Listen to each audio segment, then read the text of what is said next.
बच्चों, अब 8 का जो पाठ है वह है बंदर बांट। अब ये नाटक की तरह है, 2 बिल्लियां और 1 बंदर।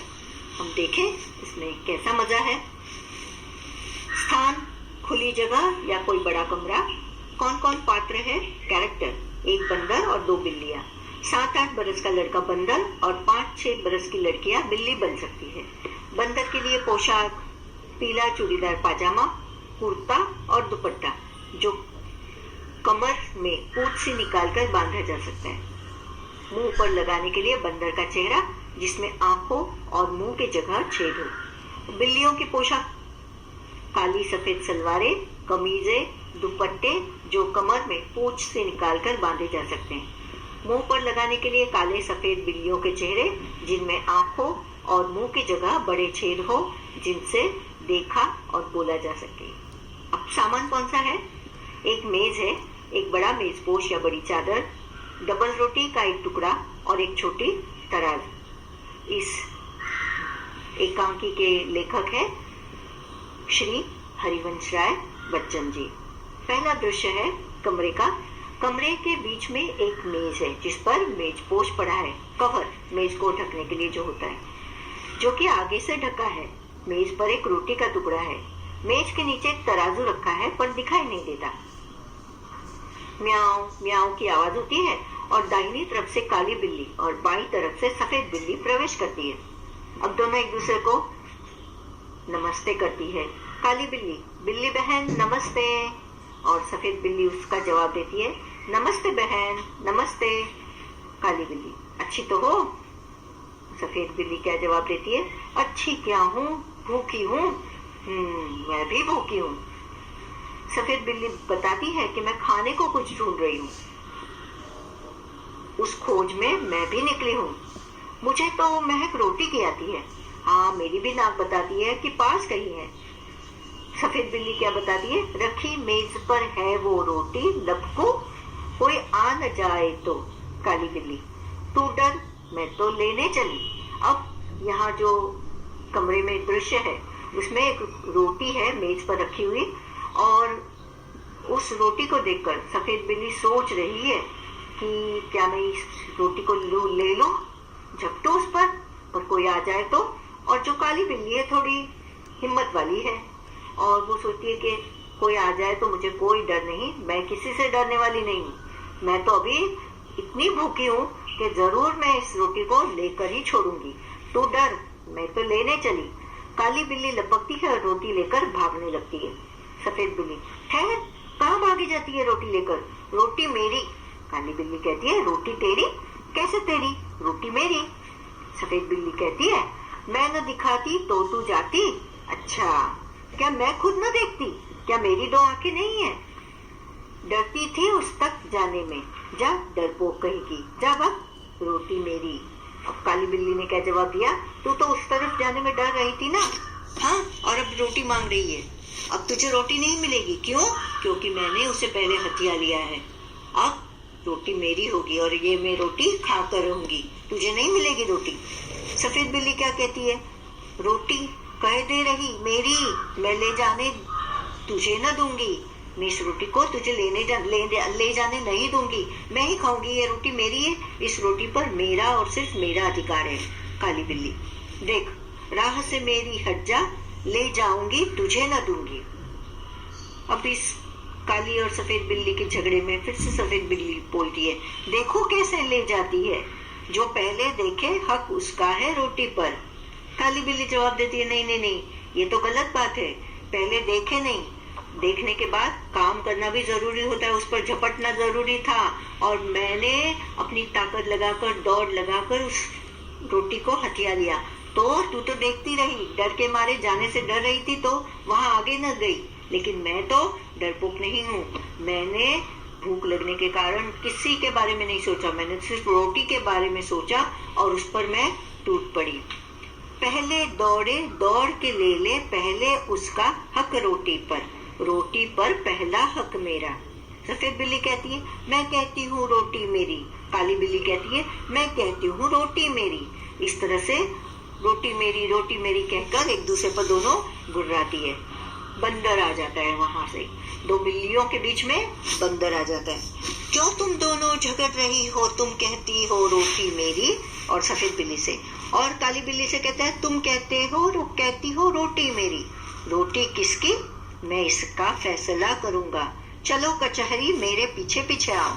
दोनों बंदर के पीछे पीछे दोनों बिल्लियां निकल जाती है, क्योंकि बंदर कहता है इस तरह से झगड़ो मत, तुम कहती हो रोटी मेरी है, काली बिल्ली कहती है रोटी मेरी है, पर मैं कहता हूँ, मैं बताता हूँ किसकी रोटी है। और बंदर दोनों से छीनकर रोटी अपने हाथ में लेकर चलता है। दोनों बिल्लियां पीछे पीछे जाती है। फिर अभी सीन दूसरा दृश्य है। बंदर अपनी कचहरी में है और वो तराजू निकालता है। बंदर मेज पर बैठा है, रोटी का टुकड़ा सामने रखा है। दोनों बिल्लियां मेज के सामने इधर उधर खड़ी है। पहले सफेद बिल्ली से, बोलो तुमको क्या कहना है। सफेद बिल्ली बंदर को जवाब देती है, श्रीमान पहले मैंने ही रोटी देखी थी, इससे रोटी पर पूरा हक मेरा बनता है। अपनी बात सफेद बिल्ली बताती है कि मैंने पहले रोटी को देखा था, तो कायदे से रोटी मेरी हुई। फिर काली बिल्ली से बंदर पूछता है, बोलो तुमको क्या कहना है। श्रीमान पहले मैं झपटी थी रोटी लेने, इससे रोटी पर मेरा हक पूरा बनता है। अब बंदर सफेद बिल्ली से पूछता है, एक आंख से देखी थी या दोनों आंखों से। दो आंखों से। दोनों आंखों से, सफेद बिल्ली जवाब देती है। और बंदर फिर काली बिल्ली से पूछता है, एक टांग से झपटी थी या दोनों टांगों से। दो टांगों से। दोनों टांगों से।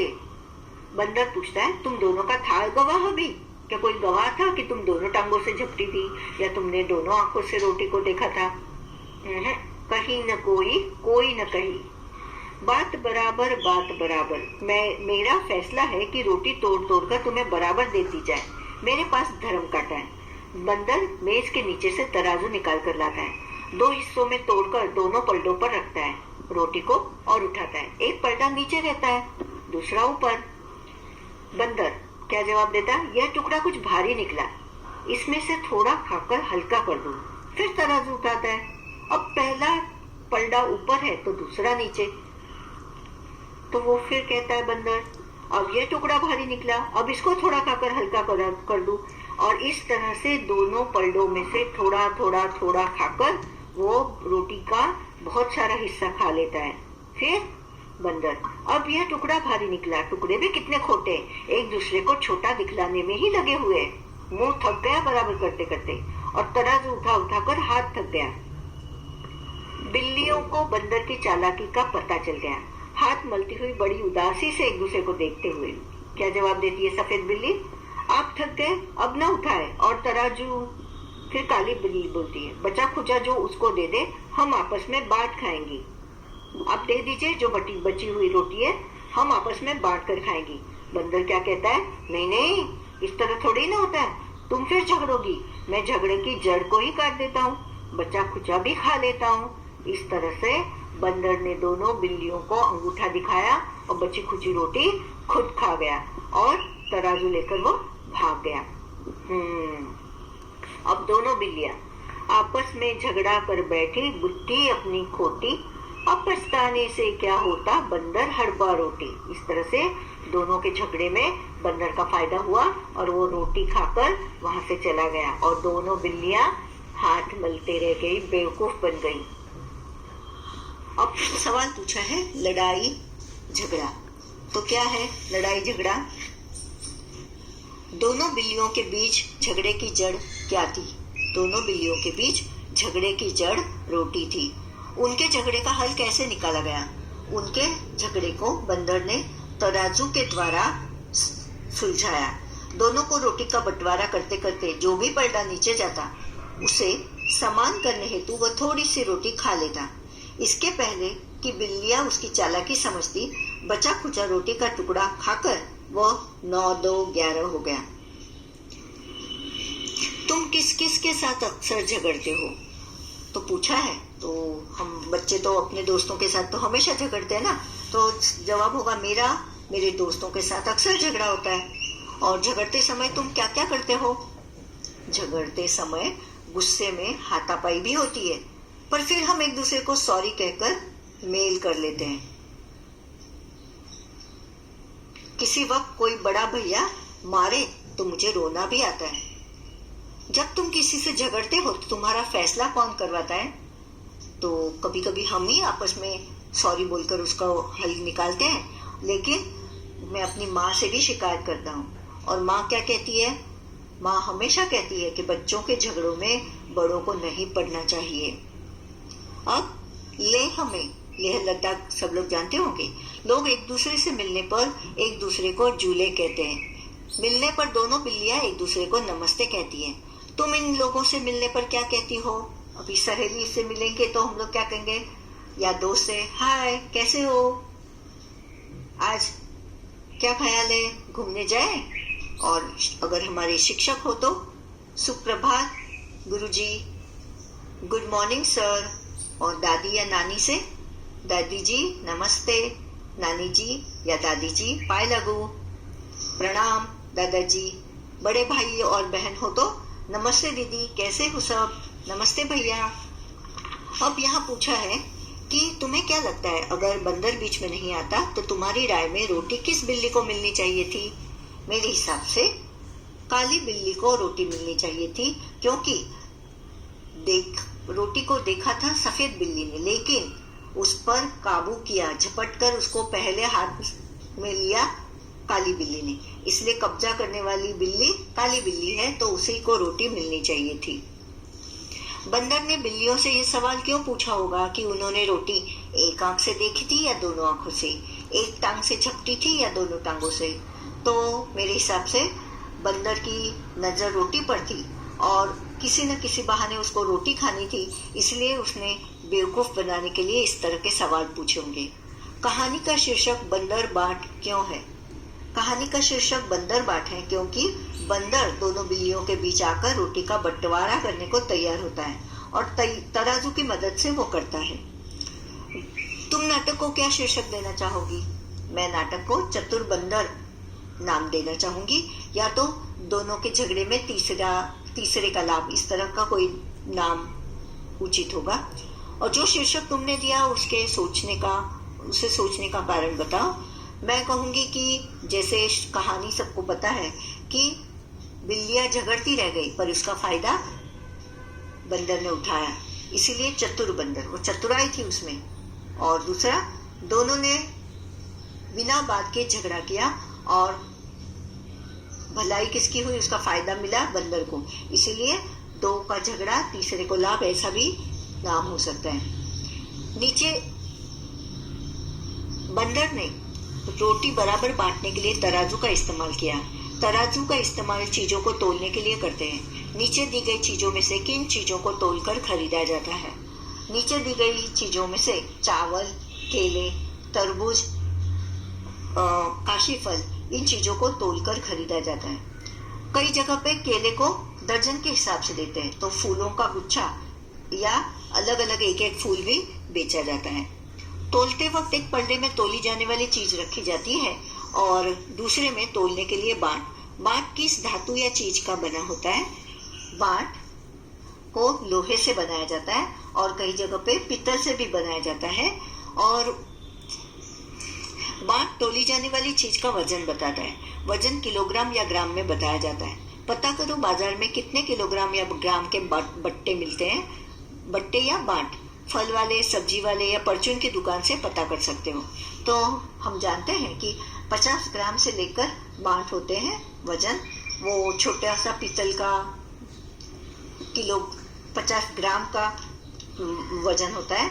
फिर 50 ग्राम, 100 ग्राम, पाव किलो यानी 250 ग्राम, 500 ग्राम यानी आधा किलो, 1 किलो यानी 1000 ग्राम, 5 किलो, 10 किलो, 20 या 50 किलो तक की बांट होते हैं। और आजकल तो डिजिटल होते हैं, इससे पढ़ने की जरूरत नहीं पड़ती, उसमें एक्यूरेट एकदम सही वजन आता है, 9 किलो 320 ग्राम इस तरह से। और इलेक्ट्रॉनिक जो वेइंग स्केल होता है, तराजू, उसमें भी इसी तरह के, तो हाथ में लेकर उठाना या बांट को लेना, इस तरह की जरूरत ही नहीं पड़ती। बिल्लियों को रोटी की महक आ रही थी। तुम्हें किन किन चीजों के पकने की महक अच्छी लगती है?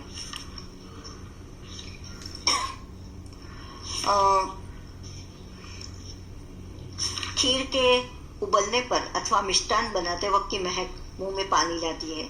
खीर, बटाटा वड़ा, पुलाव, दाल बाटी, पनीर पालक, भरवा बैंगन इत्यादि चीजें जब बनती है तो मुंह में पानी आ जाता है।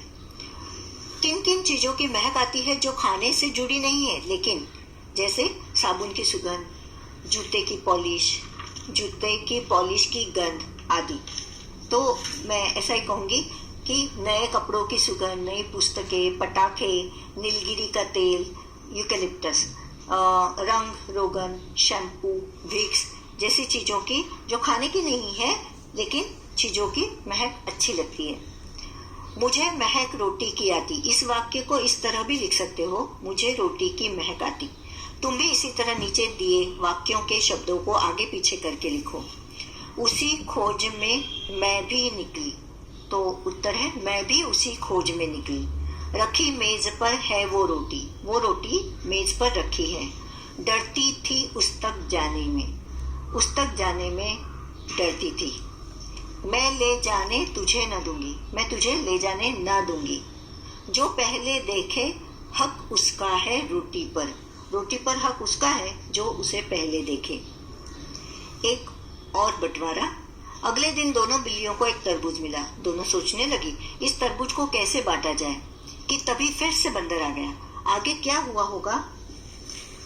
बिल्लियां पिछले वाकये से बहुत कुछ सीख गई थी। वे दोनों खबरदार हो गई। बंदर के आते ही उन्होंने उसका इरादा भांप लिया और उसे भगा दिया। अब की बार दोनों बिल्लियों ने समझदारी से काम लिया। तरबूज को समसमान हिस्सों में बांटकर खा लिया। यहाँ कट्टो बिल्ली बगीचे में अपने भाई बहन के साथ खेल रही थी। इतने में बंदर ने उसकी तस्वीर खींच ली। तस्वीर देखकर बताओ इनमें से कट्टो बिल्ली कौन सी है? यहाँ सभी बिल्लियां एक समान ही दिखती है। इनमें से कट्टो बिल्ली को पहचानना बड़ा ही मुश्किल है। तो इस प्रकार बंदर बाट कहानी खत्म हो गई। दोस्तों, भरोसा है कि आपको कहानी बहुत पसंद आई होगी। बच्चों,